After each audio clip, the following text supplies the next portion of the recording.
Thank you so much, Shani, for putting this together. Tremendous chut. Of course, this class will be a Ilut Nishmat. Should be the Aliyah from the Neshama of Shimon ben Chayim. And Refuah Shlema, there's a list going around. And Yisrael Yitzchak ben Sarah Imenu.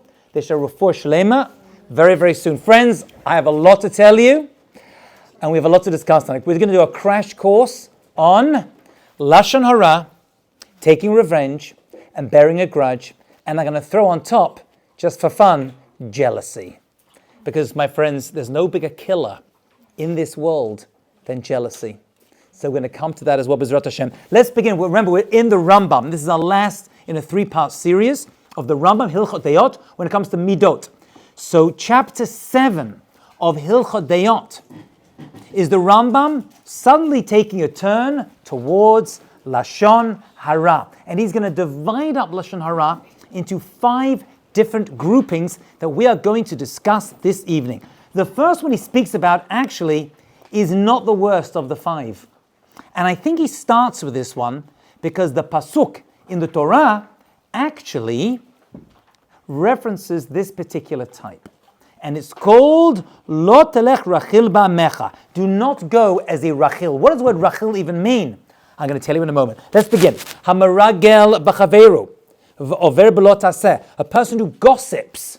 If you're a gossip boy or a gossip girl, actually there's a show, I never saw it, but there was one girl who was in that show, and she used to come to our shiurim many years ago. And she got married, Baruch Hashem. Yeah, not for now. Lo telech b'rachil b'amecha, says the Torah in Vayikra, in Parsha Kedoshim. By the way, you'll notice that a lot of the ideas when it comes to midot and character traits come from the parsha, pasukim from the parsha of Kedoshim, how to be holy. Because we know that holiness begins with how you treat other people. And this actually is one of the last pasukim in that range of pasukim. And it says, don't be a rachil. What is a rachil? Strange. What does it sound like, rachil? So the word rachil, says Rashi, actually comes from the word regel. Regel rachil. It actually then goes on a bit of a side point, which is very interesting. I must mention it. He says there are 5 parts of the mouth. There are the lips, the safatayim, the teeth, the shinayim. There is the tongue, the lashon, the cheich, and the garon, the throat, and the top of the mouth. And every letter in the Hebrew alphabet comes from one of those 5 parts of the mouth. There are shinayim letters, right, like shin, right? There are ba letters, like ba. And he says when you find 2 letters that come from the same part of the mouth, those 2 letters are interchangeable. That's what Rashi says in Chumash. It's very unusual Rashi, by the way. And this is one of the examples. Rachil is a ch, and it comes from the same part of the mouth that the gimel, g, comes from. Because the gimel is probably more of a r anyway, actually. The real pronunciation of a gimel. Since the word rachil comes from the word regel, because regel means a foot. Because people will go from friend to friend, and they would do what? They'd wink, and they'd be like, have I got news for you? You know that girl? Let me tell you what she got up to. And you're only going to spread that information when you go to them, right? Because they didn't have phones and the internet and email in his days. So people would go by foot to spread Lashon Harah and Rechilut, gossip. But gossip is something very specific we're going to see right now. And he says this is considered a very, very bad sin. But what it is going up to someone and saying, you know what they said about you? Lauren, do you know what that girl said about you? And I say something. Okay, which she said. And maybe she did and maybe she didn't. We'll see the difference between it. When that happens, how are you going to feel towards this individual? Not going to feel good, right? You're going to feel resentment and anger, and it's understandable. And the next time you see her, what are you going to be? This would never happen. I'm using you because no one would ever speak bad about you, Lauren. That's the only reason I chose you, okay? That's why. So now the person said this about you, you're going to be upset and angry, you're going to feel jealous, and all the emotions are going to build up, and you're going to try to take revenge. That's what gossip is. Telling someone what someone said about you. That is the definition of rechilut. That's 1 of 5, he says. And he says, Lakach nismach lo, and that's why, right after this pasuk, there's another pasuk in the Torah that says, Lo tamod al dam re'echa. Don't stand by while your friend's blood is being shed. What? What friend? What blood? There's no dead person over here. So one simple answer is that if you see your friend in danger, like in a river or crossing the street when they shouldn't be doing it, and you're able to do something about it, you have to go save them. But the fact that it is samuch is literally means next to. But when it comes to Torah, it means we can learn ideas from verses, sometimes words, that are put next to each other in the Torah. And this is one of those times. It says that if you allow gossip to enter your life, that person is going to end up dead. The person being spoken about. Or maybe the person being spoken to. Or maybe the speaker. Because we're going to see there's three groupings over here, and the Rambam is going to say that one of the three is the worst. So as soon as the gossip comes out, and you've shared it, now there's going to be death potentially. Maybe not physical death, but a death of a person's reputation, of their character, which we in Judaism, by the way, we're going to see, consider to be almost, sometimes even worse than physical death, because it makes a person's life a living hell. So he says that's why those two pasukim put together, Lashon Harah, or in this case, Rechilut, is put next to the pasuk, Lotam Adam Recha, don't stand by your friend's blood is being shed, and he says, that's what this entire story is about. Okay? That's Halacha Aleph, gossip. Let's go to Bet. The Hebrews on the English is on the first page, Hebrews on the second page if you want to follow in either language. So he says, so what is Rachel? He's going to define it. You go by foot, from person to person. And he said, do you know what she said about you? Do you know what he said about you? That girl said that you're a... That, he says. And I heard this about them. Now, this information could be true. That doesn't make it okay. In an American court of law, it does make it okay, right?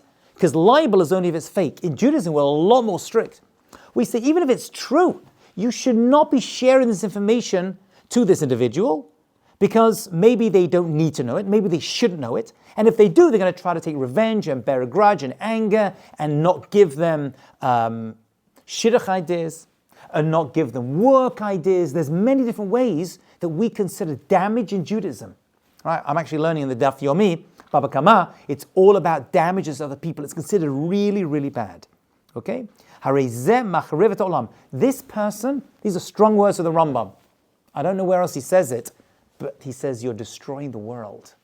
That's how the world starts. And if you think about it, it's a very strong lashon, very strong language. But when you speak Lashon Harah, right? By the way, it's gossip. And you know the expression juicy gossip, is that an expression here in America as well? Because it is enjoyable, right? I want to know what's happening in their life. I want to know what they're up to. So what does she say about me? You know, you want to know this kind of stuff. But ultimately, there's not been any argument in world history that did not start with Lashon Harah and Rechilut. There's not been a war in world history. There's not been a divorce. There's not been family problems. There's not been bullying in school. Every major problem that leads to the downturn of society always begins, or doesn't begin, but is enacted via Lashon Harah. It is the ultimate killer. Yeah. Can you just explain the difference between Lashon Harah and Rechilut? I'm going to get it right now. So this Rechilut, I'm going to tell you what Lashon Harah is. Lashon Harah is actually worse. That's the funny thing, but the sad thing. Rechilut, we said, is someone coming to you and saying, this is what this person said about you. Okay? And he says, look, you are machaven the Rambam. Feel good about yourself. Yesh avon gadol mizeh. There's something even worse than that. Ad ma'od. V'hu b'kal lav zeh v'hu Lashon Harah. This is Lashon Harah. 1 minute. I thought Rechilut is Lashon Harah. So Lashon Harah is the go-to term that all the other four fall under, as well as being its own thing. So Rechilut is a subgroup. When you double-click on the word Lashon Harah, Rechilut, and a few other things pop up, we'll discuss them this evening, pop up, right, on your screen. But Lashon Harah is the go-to term. Why is Lashon Harah used as the go-to term when actually the Torah uses the word Rachil? Because it's the worst. It's the beginning. So what exactly is it? And he says, I'll tell you what it is. Zeh v'hu, this is a person who tells information about somebody else. So it's me not telling Shayna what someone said about her, but it's me telling Shayna bad information about everybody else. Okay? That is the definition of Lashon Harah. And the weird thing is, in order to be Lashon Harah, it must be true. If it's not true, then it's something called Motzi Shem Ra, which literally means taking out a bad name, and that is spreading falsehood about someone else. That, weirdly enough, although it's not true, is considered a little bit lower. And I'll say why in just a couple of moments. But let's focus on Lashon Harah. Lashon Harah, says the Rambam, and this is widely accepted, la halacha, is the worst. And by the way, just see, I've got to take a little side point over here. Everyone speaks Lashon Harah. The Rambam's going to say that. Different types of it at different times. If a person says, I'm never going to speak Lashon Harah, forget about it. You know what I'm saying? It's just, you're never going to win that battle. So what's the point of learning it? Right now we're discussing, the Rambam decided to print this information and we're teaching it over. Why did he? You know everyone's going to speak Lashon Harah. Right? What's the point behind it? Yeah. So that before you speak, you pause and you take into consideration what you're about to say. Okay. I've done that many times, and I don't always, but sometimes I shoot from the lip and I just let the information come out. But it's definitely one of the ideas as well, there's no doubt about it, that sometimes will give you just pause for thought, you know? The Chavetz Chaim answers this question. I remember the Chavetz Chaim was the one who spoke about this extensively. Right? He wrote many, many holy Sfarim, right? The Mishnah Berurah came with the Chavetz Chaim, right? And yet he's known as the Chavetz Chaim, which was his book on the laws of Lashon Harah in great detail. However, he says it's understandable that people are going to speak it. But it could be, just once in your life, you'll have the opportunity to not speak it because you'll learn the laws of it. So he says it's worth learning the laws because you're going to speak it 99 out of 100 times. You just won't be able to control yourself. But he says for that one time that you don't do it, you could actually be saving a life, says the Chavetz Chaim, and it's worth learning all the laws and repeating them constantly and understanding them. Just for that one time, you're able to be like, I'm not going to do it. Out of 100. Imagine that? That's the you read the Chavetz Chaim, be like, no, it's the worst thing ever. Never see Lashon. It's human nature. But if we can all hold back just a little bit, it can make a major difference. That's how the Chavetz Chaim understands it. But it doesn't take away from your answer too, Lauren. That's also a very good answer. Aval ha'omer sheker. Now, that's the truth, okay? But if you tell falsehood about something, you make stuff up, right?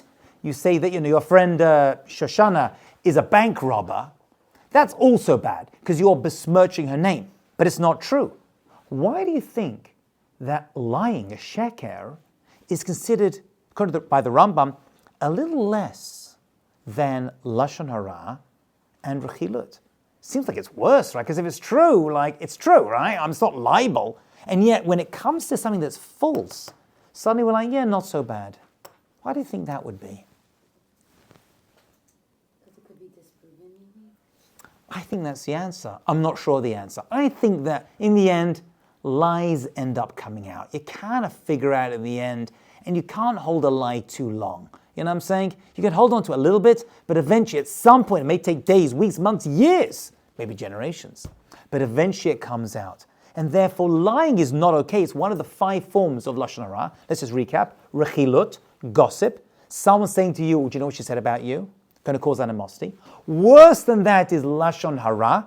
And he made that number 2, although it's worse. And that's when you tell someone about somebody else. Now, I want to define Lashon Harah a little bit more, and then we'll focus on Motzi Shem Rosh just another minute. And it goes like this. What exactly constitutes Lashon Harah? Or Rechilut, in that case, So these two do have one property that is and this is very important. It's information that if it is spread, and we'll focus on Lashon Harah, that if it's spread, is going to cause damage about the one being spoken about. It's got to damage them in some way. That's how we define Lashon Harah. Now that damage can come in a number of forms. It could come in a physical form, right? Someone's going to hear this information, right, and punch him in the face. But usually life isn't like that. Usually it's a lot more subtle, discreet, pernicious. And what's that? That's when the information, the damage comes like, well, I don't want to be friends with her after what you told me about her, right? And it's true. And I don't want to do business. And I don't want to go on a date with that guy after what you just told me about him. And I don't want to, and now suddenly the damage, which is considered really bad, because it's not so visible, you can't see it. And we're going to have the same problem with the revenge of bearing a grudge. Some things are very visible and obvious, like punching people in the face, but that's not most cases. That's a few crazy people. Most of life is very subtle. Subtle changes people's behavior, the way they act towards you, and the way they act towards each other. That damage is considered really bad, because that person may not even be aware they're being attacked. Think of a shidduch. So tell me, is that a good guy? No, that guy, he's terrible, he's this, he's that. And you start to spread information, right? And we'll see there's going to be various rules that come with this. You need to know for sure the information for it to be permitted. But now you said it's true, but this information has no toilet, it has no positive purpose. It's just there to damage that person being spoken about. That's the problem of Lashon Harah. Now, there are times we're going to see where it is a mitzvah, listen to my words carefully, a mitzvah to share negative information. Okay? When I say mitzvah, that means you have to do it. You have to do it.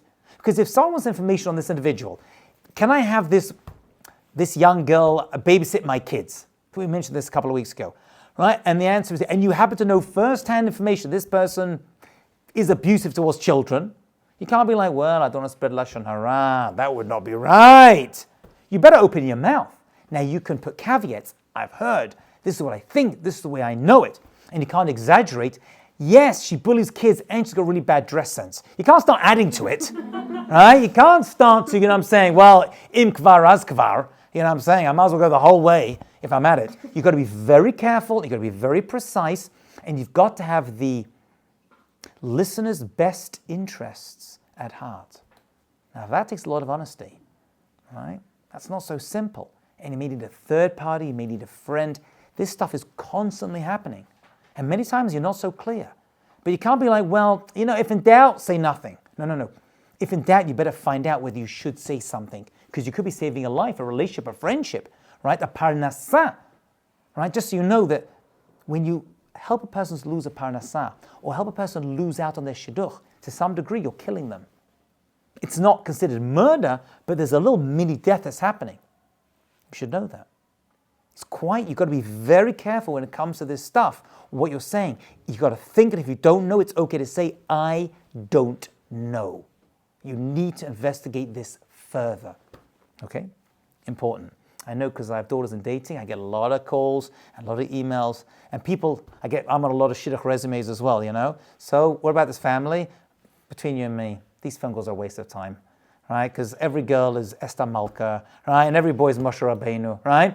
But if you have concrete information, and there are some people I call that I know I'm going to go, and I usually call the rabbis, because the rabbis know the halachot, and they will share information that is a lot more pertinent and accurate.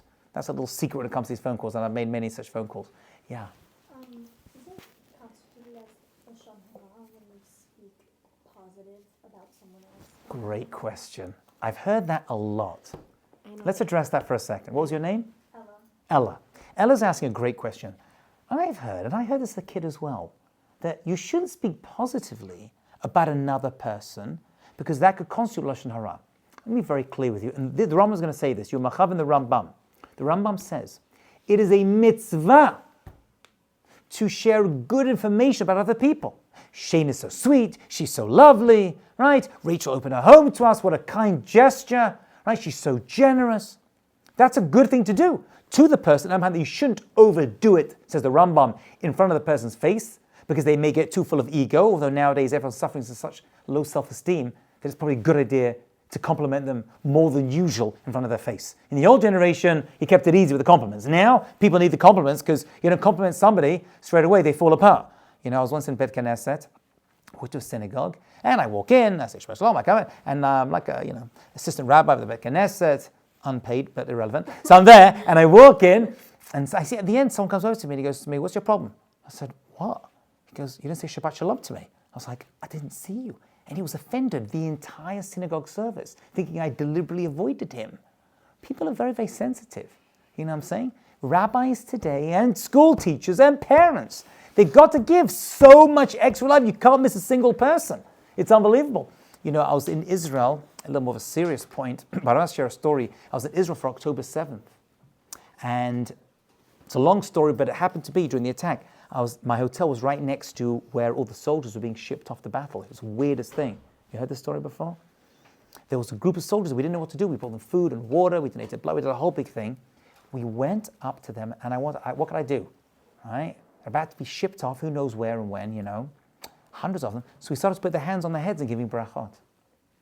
So I went around, gave a bracha, and they really appreciated it. These are a lot of religious kids, a lot of not religious boys too, Most were religious because it was Yerushalayim, but many weren't. I saw one kid run around, and I wondered, what's he doing, And he said, you miss me. And he wanted a bracha before he went to battle, It's just, nowadays, people, that could be something small like that. Just a little bit of chizuk. That's the generation we're in right now. I don't know if our grandparents never said hello to anyone for like 5 years and no one said anything. I'm saying? They were just like, they were made of something else. We're living in a very weak generation. We need constant chizuk. I was telling Shane, I get emails and messages all the time. And not always so positive. Not always so positive, Why couldn't you do this? Why shouldn't you do that? People take things very, very personally. Too much? I think so. But hey, I don't know what they're going through. I don't know what they're struggling with. Right? Every word you can give someone of chizuk in our generation is considered a tremendous mitzvah. Having said that, back to your question, Ella, I haven't forgot it. Says the Rambam, if you know there are people who do not like a person you're complimenting, then you've got to be careful. Now that's halakha. It's become misunderstood, but that is halakha. The Rambam is going to say it. If you know that someone doesn't like that person, and you start, oh yeah, right, I don't know, Batya, she's this, she's that, she's so amazing, and you know there's someone there who had a bit of a fight with Batya, be careful. Because she's going to be like, well, you think she's good, let me tell you about the Batya I know, right? That you don't want to mess with. That you do not want to mess with. If you're trying to make them make up. Now, so we mentioned that last class. That's already a mitzvah. That's already a mitzvah. If you try to make them, bring them together, like Aaron HaKohen used to do, and we said last class, if you remember, even lying in order to bring shalom between people, but this is not the case. The Rambam's saying that he was just complimenting a person in front of other people who may not like them. If you don't know, you don't know. Now, there are 3 groups of people when it comes to speaking Lashon Harah. Let's just think about it for a second, okay? There is the speaker, the medaber. There is the shomea, the listener. And there is the almid medaber, the person being spoken about. Over those 3, which one do you think is the worst? Over the 3, which one do you think is like doing the one speaking Lashon Harah, the one listening to the Lashon Harah, or the one being spoken about? Well, I think we can rule the one being spoken about, right? I assume, unless they did something really bad to deserve it. But of the other 2, which one do you think is the worst and why? Listening. Listening? Any other listeners here? Yeah. Who thinks the speaker? Speaker. Okay. I would have thought the speaker as well. Right? The one who's speaking Lashon Harah. Right? That's the whole point. They're the one who's making the big mistake. The Rambam's going to say no. The worst of the 3 is the listener. Actually, we don't call it the shomer really. We call it the makabel, the receiver. The receiver. Why are they considered so bad? Because if you don't accept what's being told to you, if you don't believe it or are able to kind of like subterfuge your way out of it, then the information is not going to spread. So the speaker is speaking. No matter what you're going to do, they're speaking. But you as the listener have the ability to either ignore it, not listen to it, change the subject, try to take a different spin on it, and reframe the event they're describing if possible, which is actually a very, very good technique, which is really what therapists do, right? Therapists listen to people complain about other people, and they reframe it. So they'll be like, wait, it's not about them. Maybe there's something you could have to deal with in a better way. You know what I'm saying? That's what therapists really do. And that's a very commendable thing. But once you are not mekabel, it all stops. It's done. It doesn't travel. The rachil, the regel, is now not moving. And therefore he says, that's the person now. Find yourself in a situation, okay? You're in a situation where you are not able not to listen to, you have to listen to the Lashon Harah. It happens sometimes.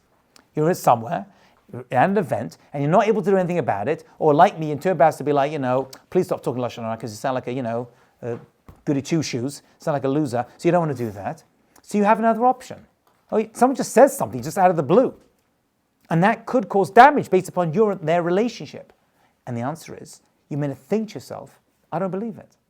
You can act upon it, potentially, but you're say in your mind, I don't believe it. This person had a wonderful experience. Okay? I'll give you an example. This we see a lot of nowadays. You know, people like to give you their opinion about restaurants they ate at? You know those people? Oh my God, I ate this restaurant, right? Oh, the portions, terrible. The waiter or waitress was so mean, and the food was and they blah, blah, blah, blah, blah. Now, what's that going to do to me? I'm like, I ain't eating there. Are you crazy? I don't want to eat in that restaurant. This is something we do all the time. The internet is full of people who write comments and reviews. I don't personally get it. I don't know who has the time, energy, social life to write a review of a meal they had. It doesn't. And sometimes you can click here for a photo of the meal. Ribbon shel olam. I don't get it. Right? But let's say you're one of these people. And let's say you're doing it for, because you want. But in the end, let's be honest. Maybe that one night you went there, it was a bad evening. The waitress was having a bad night. No one gave her a tip. The chef is allowed to have a bad night. We all have bad nights and make bad food and make bad decisions. Why am I allowed? And this is a question. I'm not sure I know the answer, but just think about it. Why am I allowed to share this information, right? Knowing full well that the person I'm telling this to may be like, well, I'm not going to eat there now. Right? I'm not going to go and eat at that restaurant. Yeah? Unless it's like a criminal activity, but it's purely personal taste. It could be they go there at a better night, and maybe they like stale food that's unsalted. I don't know. But I've ruined this person's parnassah, and we defined Lashon Harah already. It's true. The food was bad that night. You could have brought 100 Michelin chefs who tasted food like this food is terrible. But that is Lashon Harah by the fact that it is true. But now you're destroying someone's business. It's not so simple. It's not so simple. I don't know. But then again, you're not allowed to give your opinion at all about a place you ate at. Personally, I'll be like, it wasn't my taste. Right? That's usually how I get out of it. It's not my taste, but you may like it. I didn't really enjoy it. You have to completely break down a person's parnassah and spread that information. Personally, I don't want to mess with anyone's parnassah. You know what I'm saying? I was in a restaurant, and we're sitting having a meal, because, restaurants pop up. Every restaurant, like every kosher restaurant dies within a year. This is like a thing. It really is, And they served us a meat pizza. I can honestly say it was the most foul thing I've ever eaten in my entire life. I cannot describe how bad. You'd be lying through your teeth to say it tasted good. I was sitting there, and we were grumbling like, this is, it was bad. You know what I'm saying? And we'd heard this already, but we went anyway, right? Because nothing else was open. We're sitting there, and I said, well, what should we do? Right? So the first thing most people do is go online, and we took the restaurant manager, we sat him down, and we said, your food is terrible. This was the worst meal I've ever had in my time. You cannot, and it wasn't just one course, it was the whole thing. You're thinking that's very mean. What a chesed. What a chesed we did. Right? It's like, what's that show? Got Talent? With that guy, Simon? Right? Simon Cowell, that guy? That guy actually is doing a tremendous chesed. It's one of the greatest imports we Britain have given to America, besides me. Right? Unbelievable. Because you get up there, these people have practiced their entire life, right? And they get up and they start to sing, and it's, right? You're like, oh my God. And everyone's like, my mother told me I got a great voice. And you want to say, your mother needs to be shot, right? And he gets there, and he gives, and you'll think everyone thinks he's so mean. Actually, he's not mean. He's giving the emet. Now, he's doing it publicly and embarrassing them, which could be a problem, because we said embarrassing people is one of the worst averot. But I guess in that world, right, that's not the Torah world we're talking about. But giving people honesty, so that's a good thing. People need to know. And if you ask why he's saying, because I'm not being mean, I'm saving them years of trouble, right? You should continue singing, but into your hairbrush in the shower. That's okay. Don't share it with the rest of the world. This is not what you should be doing. So we sat down with this, and I was like, it was awkward, right? But conversations, sometimes they're very awkward. I shy away from awkward situations, right? But as I've got older, you have to embrace them. You're doing a chesed. And we sat him down, we told him, the food is very, very bad. You need to do something over here. You're going to lose your parnassah. And within 2 months, the restaurant closed down. You just can't stop it. But that's okay. That would be sharing information in order to help him. You're saving the guy. Yeah. Lashon Harah only applies to Jews? Great question. The answer is it applies to everyone, all Jews. It also does apply to non-Jews. However, the reason is like this. The reason is because you may get used to saying it otherwise. You see, in their world, it's not considered Lashon. Lashon is not a thing. If it's true, it's okay to tell. It's not libel. It may be mean, but it's not libel. It's not a problem. So we could hold by their rules for them. That's their rules for themselves, and that's our rules for them. So that's okay. But the Chavetz Chaim says it's better not to talk Lashon Harah, because you're going to get used to doing it for them, and then start doing it to each other. So Lashon Harah is a higher level that applies to only the Jewish people because they're your family. And when it comes to dealing with family, we're held to a higher level.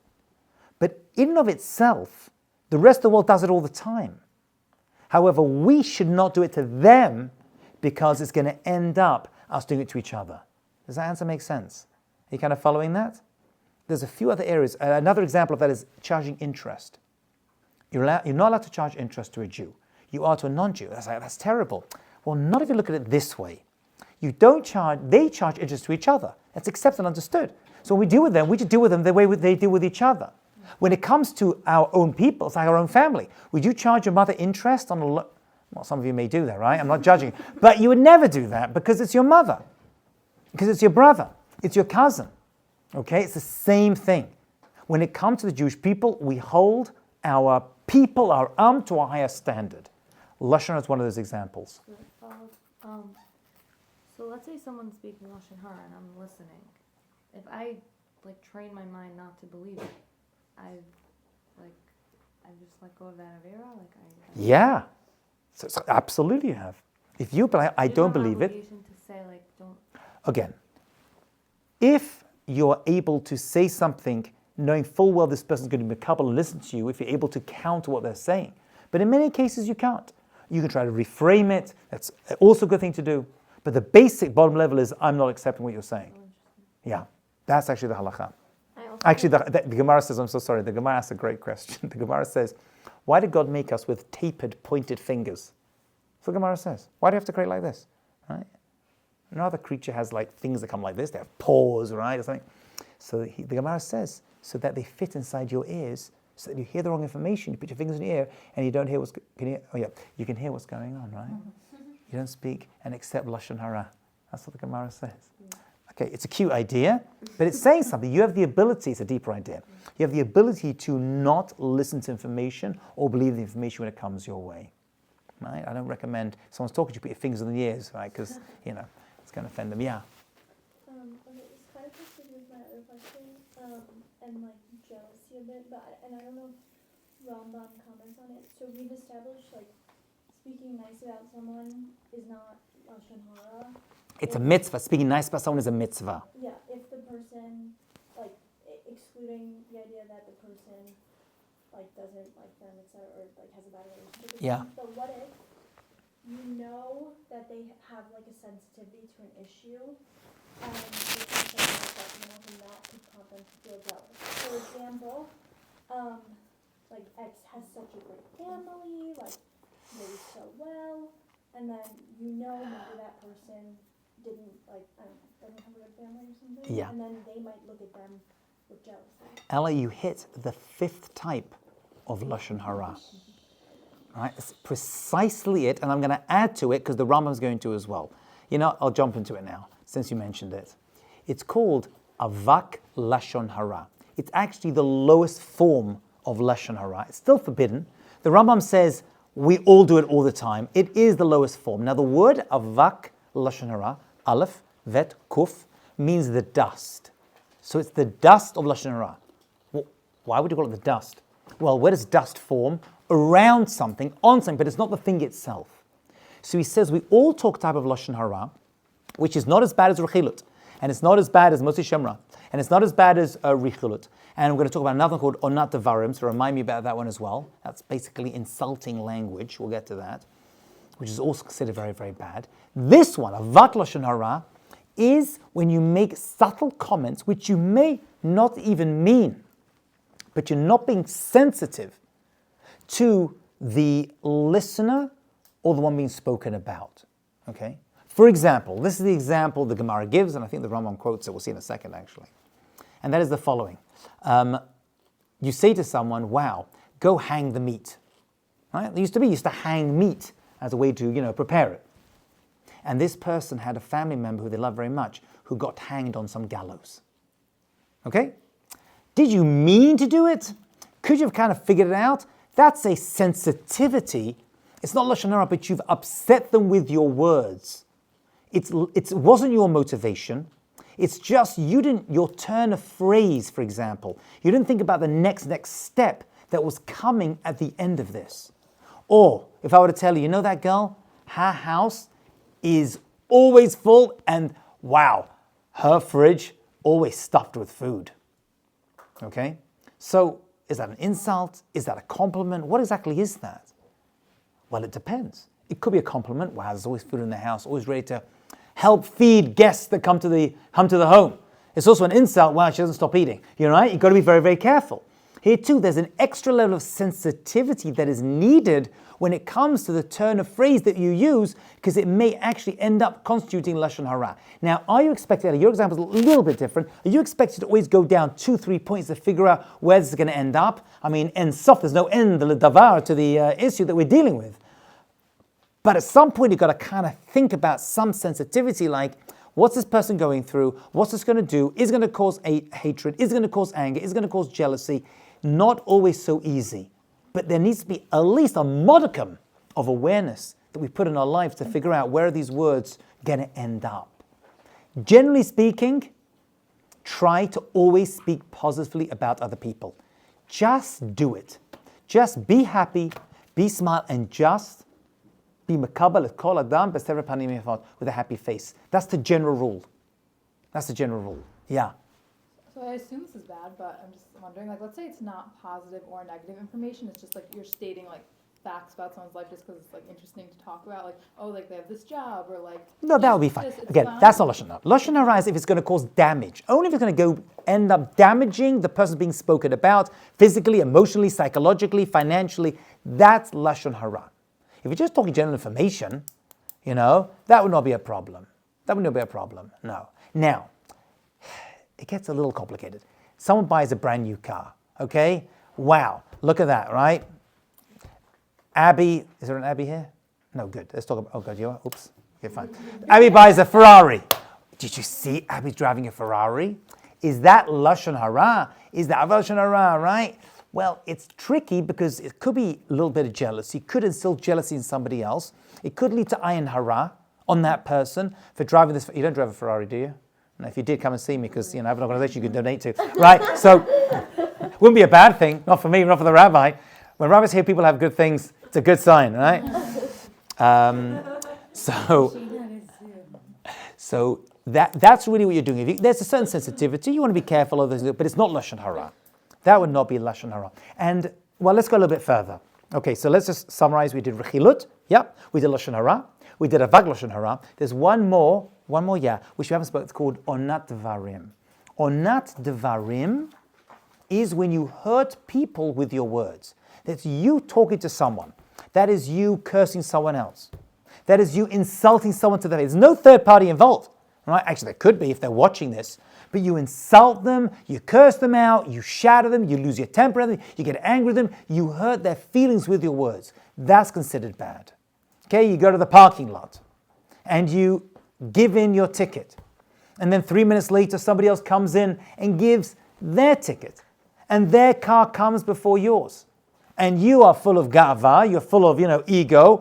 What, he's better than me? What, she's better than me? Or they got the better car, or they give you the better tip, and you start with this whole big thing, and you start getting angry, and you start shouting at them. First of all, it's a tremendous chilul Hashem, tremendous desecration of Hashem's name, right? Because they know you're Jewish, right? And they understand it that way. I am super careful in some areas I'm not.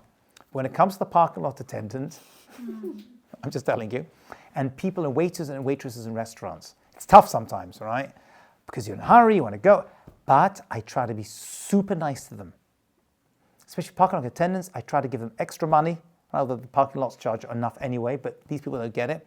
It's a tremendous Kiddush Hashem and a mitzvah to give them a little bit extra and be nice and say nice things to them. It's a miserable job. I'm sorry. Right? It's just not good, especially in the winter, It is a mitzvah. When I walk into my university where I teach, I make it a point every single day. Good morning, thank you so much. And I give them a smile. And they always smile back. What a miserable job. Just sitting there watching people come in, swipe, swipe, swipe. Give them something. You know what I'm saying? The rabbi comes in, how are you? What's going on? Swipe. And on the way out, I always say thank you. Okay, now I've told you that, but I'm not going to do it next time. I'm going to forget. But 99.9% of them, I always say thank you so much. And they appreciate it. Maybe they don't appreciate it. That's a Kiddush Hashem. That's using your words for the good. Insulting people, cursing them out, getting angry with them is a problem. right? It's a form of Lashon Harah. You've hurt them directly with your words. That is something we can work on, right? That is something we really need to try and work on. And when you're checking out a supermarket, and we know we have in our supermarket, where's it, right? There's someone who's bagging the stuff. Say, thank you so much. Give them a smile. Who knows, right? If someone comes for tzedakah, which happens a lot where I live, what I'm saying, and they're coming around, and it's annoying because I'm praying or I'm in my house, right? And you're not able to give them money, which I'm not able to give them money all the time. I'm probably not mechuyav to give all of them money all the time. But if I'm not able to, I'm like, I'm so sorry, I wish I could. Give them a smile. Give them something. Give them a little bit of chizuk. I'm one of these people, I never have my wallet on me. It drives my wife crazy. I always leave my wallet somewhere else. It's never on me, So I can't always have money to give people. So I'm like, I'm so sorry. I wish I could. I wish I could. But I wish I could. I'm so sorry. You know what I'm saying? I mean, give them something. That'll be the opposite of onat devarim. Okay, are we good? Okay. There is a weird halacha when it comes to Lashon Harah, and it's called al pi talata, in front of 3. If information is known by at least 3 people, says the Rambam, okay, al pi talata, 3 people know it. It's a known thing. So by you talking it, it's not going to damage them anymore per se, most likely, because the information is out there. It's published in the papers. Everyone knows what Bernie Madoff did. So can I now say, don't do business? Well, actually, if you did know what Bernie Madoff was doing, you probably should have something about it, right? And if someone wants to invest in him, this guy, he took a lot of money from a lot of people who were very, very innocent, sadly. He did a whole big Ponzi scheme. So in that situation, you have to say something. But if information generally is out there and it's known, then it may not be Lashon Harah. Because Lashon Harah is your words are causing that person to potentially get hurt. That is the halacha. That's how the Rambam defines it, because it comes from the Gemara. Having said that, even that is not considered a good thing to do. It may not be the worst type of Lashon Harah, because the information is out there. You know what I'm saying? Still not so good, says the Chafetz Chaim, because you're going to end up spreading more. And if you talk bad about one person, you get used to it. You talk bad about everyone else. But the halacha is still that. Okay? You want to see that inside? So you're not making it up. It should be here. It should be here. You found it? Yeah, I found it in English. Very good. Okay, bottom of the page. Okay. One speaks, he does a little preamble. If you speak Lashon about someone in front of them or behind their back, right? The statements of these people relate these matters when go from one person to another that could destroy a person, their property, or annoy them, or frighten them. That's Lashon Harah. If information, v'im siper davar echad min hashlosha pa'am acheret en bo mishum lashon. It's actually not Lashon Harah, because the information is out there, it's known. Okay, that's something else. V'hu, caveat, shelo yitkaven la'avir hakol u'legalugato yoter. You don't want it to go more than, did I cut this off? Where is it?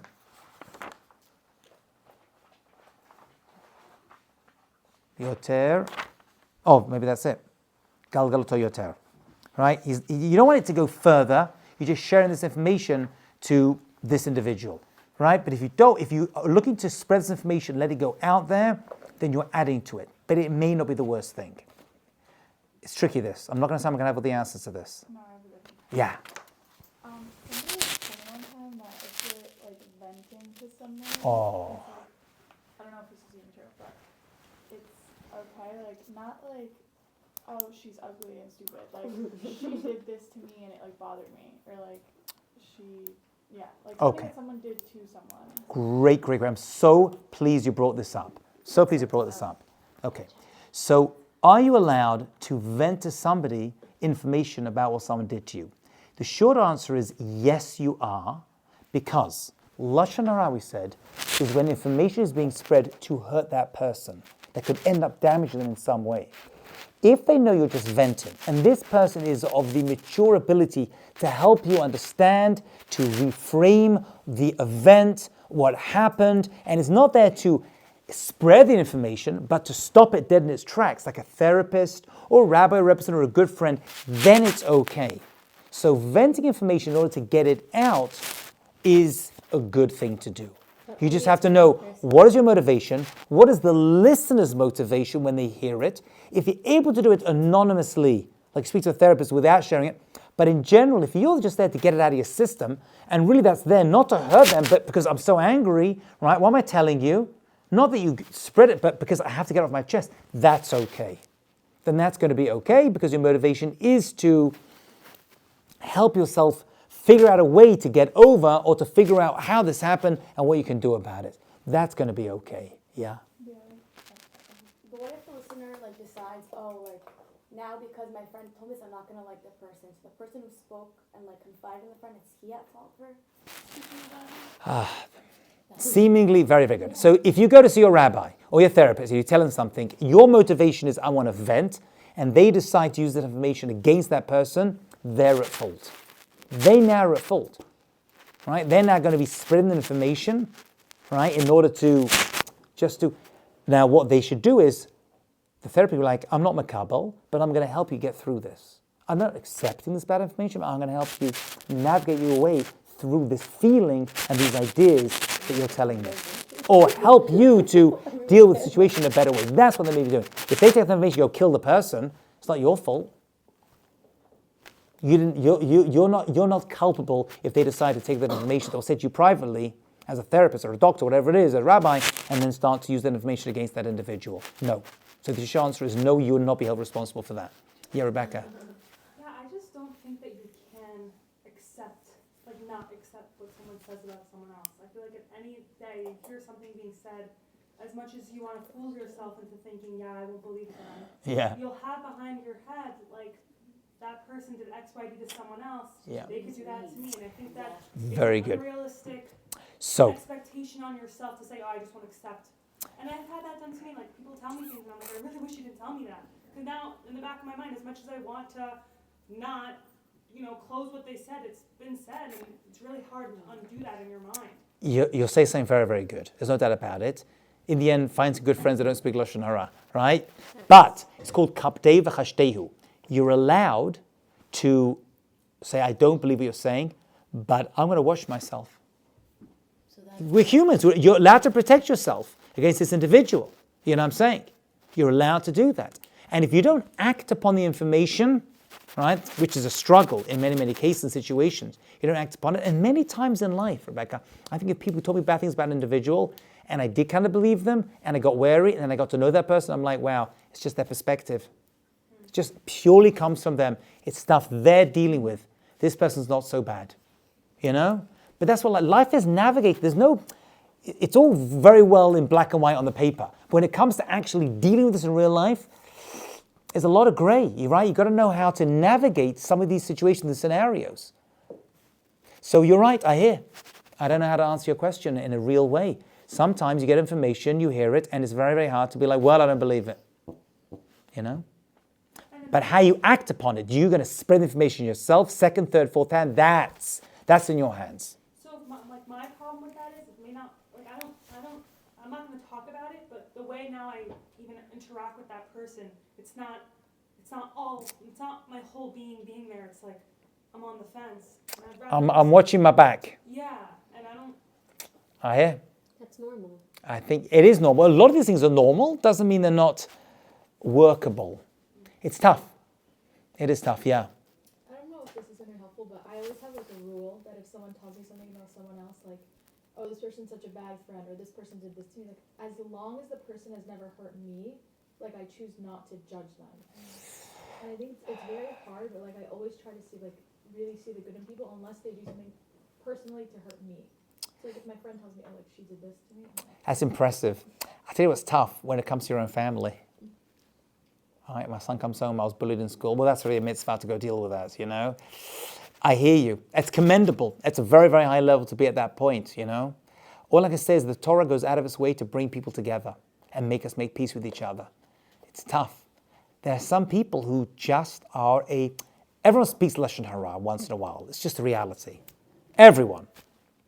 And yet there are some people who are called Balei Lashon Harah. They just constantly do it. They're always talking negatively. They're always very offensive. They always love to put other people down. Those people, you have to avoid the problem. You've got to take the long or short road and avoid them as much as possible. That's the reality, if you're able to. Yeah.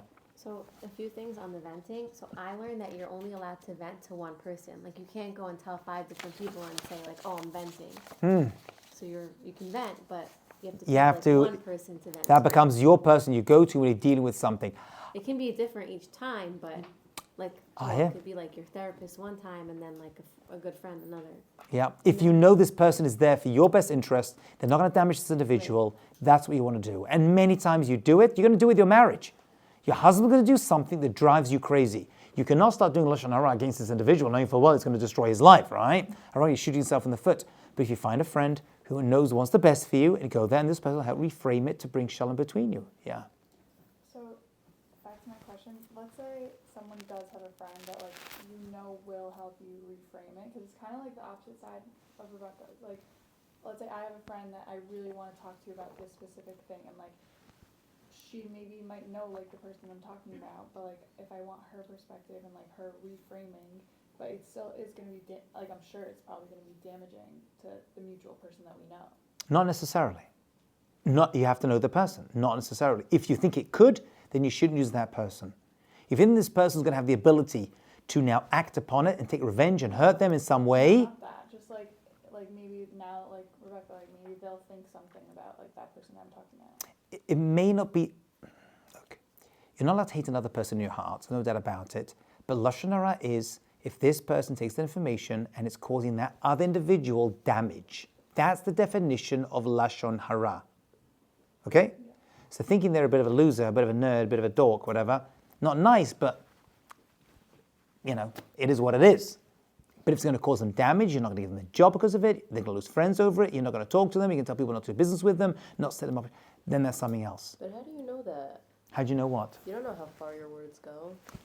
In the moment, you have to trust who you're telling. Yeah, but in the moment it can't hurt them, but what if down the line, like, that person also gets in a fight with that person and decides, okay, now I'm sending it. Then that becomes, you've done your job, you were careful, and then the rest is in Hashem's hands. Yeah. You've got, otherwise, insof l'davar. Although, the famous story we all hear as children, probably one of the first metaphors you learn as a child is the guy says to his rabbi, can I do tshuva for Lashon Harah?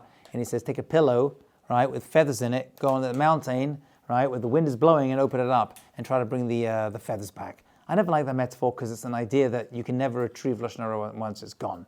You know what I'm saying? There's no tshuva. There is tshuva for it. It's one of the 24 things, by the way, that are very hard to do tshuva for that reason, because once it's out there, it just spreads everywhere.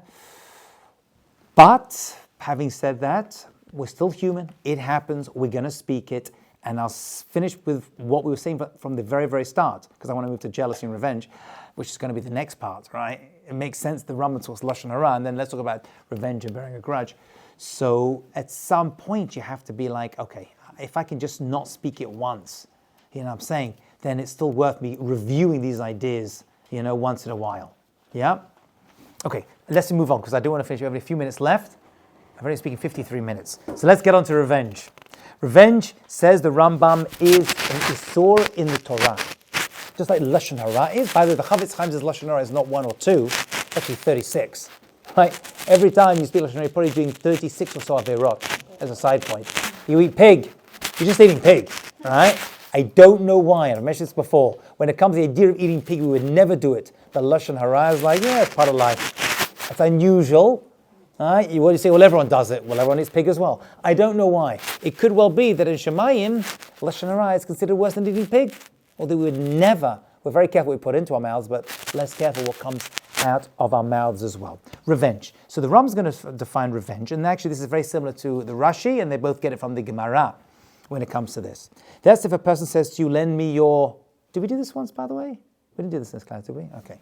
So you say to your friend, could you lend me your sweater? And they're like, no, I don't lend you my sweater.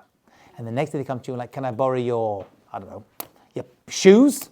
And you're like, you didn't lend me sweater, I don't lend you shoes. That's revenge.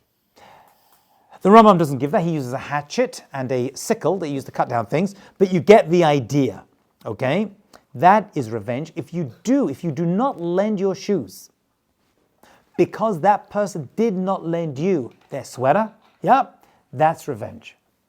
Okay. There are literally a million scenarios a day that we all go through where we have the potential to do revenge. She didn't smile at me, I'm not smiling at her. She didn't say hi to me, I'm not saying hi to her. There would all be micro revenges that happen in life. Okay? As an Isur. So what is that? That is called lotikom, right? Nekama, taking revenge. Okay. Next is lotitor, netira. Netira is bearing a grudge. So what's the difference? What's bearing a grudge? Bearing a grudge, my Rosh Hashiva used to say, is one of the hardest averot to not do because we are constantly doing this. And that is the same scenario. A friend says, can I borrow your sweater? And you're like, no. And by the way, you may not have to lend every item to everyone who asks. The problem is if you take revenge based upon it, yeah? You understand, right? My daughter says to me, can I drive your car? I'm like, no. And that's because I don't want to smash it like her sister did to my last car, okay? That's called a mitzvah. Now it says, how about revenge? So bearing a grudge is that they say, can I borrow your sweater? You're like, no. Can I borrow your shoes? Of course you can. I'm not like you. I lend things. Now that's difficult. Because now you're giving this person what they want after they did something to you. You'd be like, well, I didn't take revenge, did I? You didn't take revenge. Revenge would be not to give them your shoes after they didn't do the sweater. This is slightly different. Here you're bearing a grudge, a little bit of hatred is inside you towards them. You feel better than them. You feel elevated. You feel above them. That is actually its own Aveira. Some people put these two together, nekama, revenge, and bearing a grudge. They put it together. But the Chavetz Chaim, the Rambam actually separates that into two separate Aveirot. How you relate to what happens to you in life. Taking revenge against a person and bearing a grudge. But I want to share something even crazy with you. Revenge is actually not a bad thing. Wow, that's weird. We just said it's an Isur in the Torah, right? It's one of the worst things you could do. Take revenge against a person. So why am I saying it's not a bad thing? Because Hashem does it. Actually, it's in Atafilot. Kel nekamot Hashem. Kel nekamot Ofiyah. God is a vengeful God. He takes revenge. 1 second. If God does it, why can't I do it? Isn't that what we're meant to learn from? So the answer is God can do it because God knows how to do it. You see, when God takes revenge against a person, a community, a nation, God knows exactly how to position the revenge so it's a perfect retaliation for what's happened. You've now readdressed a balance that is set off by one person doing something bad to another person or one nation doing something bad against another nation. That's good. So God knows how to do it. He's redressing the balance. We don't know how to do it. It's a good thing. If you did know how to do it perfectly, you probably should do it. And by the way, the Gemara says that taking revenge for your people or taking revenge for God's name, if done by a person who knows how to live their life really well, they're doing good. Actually, the Gemara says that a Talmid Chacham who doesn't take revenge on behalf of the Jewish people is not a Talmid Chacham. Sounds crazy. But he knows exactly how to bring things back to readdress the balance. What is revenge? You did something, I'm going to redress it. That makes sense. There's a kilter, there's an off balance. I want things to be equal now. But you just don't know how to do it. So if someone says something to you, and you're like, I'm going to take revenge and I'm going to go and destroy them, I'm going to key their car, right, or spell Lashon Harah about them, or a chilut, or go punch them in the face, or stop them getting a job, or make them, get a bad review on their restaurant, or that you've taken, they did this to you, and you've done that to them. It's way above. You don't know how to get it perfectly right. God does, we don't. That's why revenge could be a good thing. We just don't know how to do it. Knives are good things. Doesn't mean I can do surgery with them. You got to be an expert and know exactly how to handle that tremendous power, right, or a gun. Precisely how to get it right. Because if you don't, then you put yourself into the world of taking revenge in a bad way. Okay? That's what the Rambam says. Can you give an example of how it could be a good thing? A good thing that if a person wants to destroy your nation, wants to bring bad to the Jewish people, right? Physically, and you take revenge in order to get them back for what they did. So that's like being resilient? No, it's more than resilience. It's taking revenge. It's going after them for what they did to redress the balance, what they did for you, against you or your people or your family. That's a good thing. We just don't know how to do it. Hashem does. Hashem eventually takes revenge against all the bad things that happen in this world. Mida keneged mida. Hashem knows exactly how to do it. So we don't do it because we just don't know how to do it. Yeah. I was just thinking about like damages in terms of like a lawsuit. Like Yeah. if someone, I was thinking really eye for eye, like Hammurabi's code, but instead of taking out someone's eye, you just get money damages, you get paid for the eye taken out. Is that kind of the same thing? So Like getting that's not revenge. That's compensation. That is an onesh, or that's a kanas, it's a fine. There's different halachic standpoints. Funny, that's what the Gemara and the Daf Yom is discussing now. Right? Eye for an eye never means taking out a person's eye. It's the value of the eye for that individual is the amount of damages you have to pay. Now, revenge is something else. Revenge is I go against this person purely for what they did to me. I'm going to go get them. It's very, very difficult to do that. So what's the answer? So, well, you said Hashem does it. I can't do it. So what am I meant to do? So it comes back to reframing. Right? Realizing there's a God in this world, and everything that happens to me happens for a purpose. And the person that did this to me, what I'm meant to do, say the rabbi, this is written many places, is meant to reframe, be like, this is what Hashem wanted to happen. This person was used the vehicle for this to happen to me, but it's not about them. It's like me going to hear a speaker talk. He's got a microphone in his hand, and he's talking, and I don't like what he says, so I beat up the microphone. It's just, you have to realize it's coming from, so Hashem is the one who's doing it. He just uses various tools, right, to enact his will in this world. That's really what's happening. That's the idea over here. So ultimately, we have to realize there's a God in this world, and everything that happens for a purpose. There's a reaction. Maybe I caused it, maybe I didn't, but ultimately, that's how I'm meant to see the world. Right? God runs every aspect of this world. This wasn't always historically understood. The other nations of the world don't appreciate that. If someone comes to them, we go and we kill them. But it's not going to bring any good to the world. I understand. They don't see as Hashem part of the picture. Maybe they're like, well, what am I learning? Why did this happen? Right? Why were they chosen? It doesn't mean then they're absolved from punishment. For example, we know that Abraham was told, and we'll finish with this, everybody was told that the Jewish people would be slaves. But he wasn't told who would do it, because there wasn't a nation who volunteered for the position. Eventually, the Egyptians volunteered for the position, and they were held culpable. But it could have come from anyone. We had to go through that experience. The Egyptians did it, but our anger isn't towards them. And the proof is that we accept the Egyptian converts later on. And there's a little bit of hakarat hatov that we have towards them because they did host us for many years before that point, till things got really, really bad. So we're not allowed to go around to the Egyptians and go beat them up, right? Because we say, Hashem wanted a nation to do it, they volunteered, it happened, and now how do we deal with that situation? What do we learn from it? Food for thought. Okay, guys, thank you so much. Thanks for Shana again, for Rachel for hosting. A tremendous pleasure and a zchut. And God willing, we'll meet again soon.